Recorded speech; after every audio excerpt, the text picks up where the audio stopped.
ఆత్మహత్య చేసిన వారు స్వర్గానికి వెళ్తారా? ఈరోజు మనం ఒక చాలా కఠినమైన కానీ చాలామంది మనసులో ఉండే ప్రశ్న గురించి మాట్లాడబోతున్నాం. ఆత్మహత్య చేసిన వారు స్వర్గానికి వెళ్తారా? బైబిల్లో స్పష్టంగా ఆత్మహత్య చేసిన వారి గురించి ఒక లిస్టు లేదు, కానీ దేవుని వాక్యం మనకు ఇచ్చే సత్యాలు ఈ ప్రశ్నకు సమాధానం ఇస్తాయి. జీవితం దేవుని వరం. బైబిల్ చెబుతుంది మన శరీరాలు దేవుని ఆలయంలో. 1 కొరింథీయులు 3:16-17 వరకు మనం చూడగలం. అంటే మన జీవితం మనది కాదు, దేవుని వరం.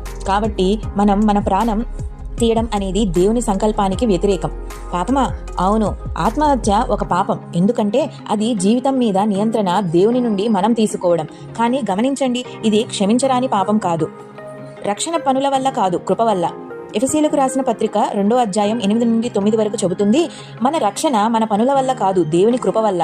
అంటే ఎవరికైనా యేసుపై నిజమైన విశ్వాసం ఉంటే ఒక బలహీనతలో వారు ఆత్మహత్య చేసుకున్నా కూడా దేవుని కృప వారిని రక్షిస్తుంది. న్యాయం దేవునిదే. ఎవరైనా స్వర్గానికి వెళ్తారా, నరకానికి వెళ్తారా అనే తీర్పు మనది కాదు, అది దేవునిదే. ఆయన మన హృదయాన్ని, పరిస్థితిని, బాధను మొత్తం చూస్తాడు. మనం బయట కనిపించేదే చూస్తాం, కానీ దేవుడు లోపల గుండెను చూస్తాడు. కాబట్టి ఆత్మహత్య అనేది సమస్యకు పరిష్కారం కాదు. మీరు లేదా మీకు తెలిసిన ఎవరైనా ఇలా ఆలోచిస్తే తెలుసుకోండి, యేసు మిమ్మల్ని ప్రేమిస్తున్నాడు. ఆయనతో మీ జీవితం విలువైనది. ఆయన దగ్గర ఎల్లప్పుడూ ఆశ ఉంది. ఈ ప్రశ్న మీ మనసులో ఉందా, లేక ఇంకో సందేహం ఉందా? కామెంట్స్లో రాయండి. మరిన్ని బైబిల్ ఆధారిత నిజమైన సమాధానాల కోసం మా ఛానల్ను సబ్స్క్రైబ్ చేయండి. గుర్తుంచుకోండి, మీ జీవితం దేవుని దగ్గర విలువైనది.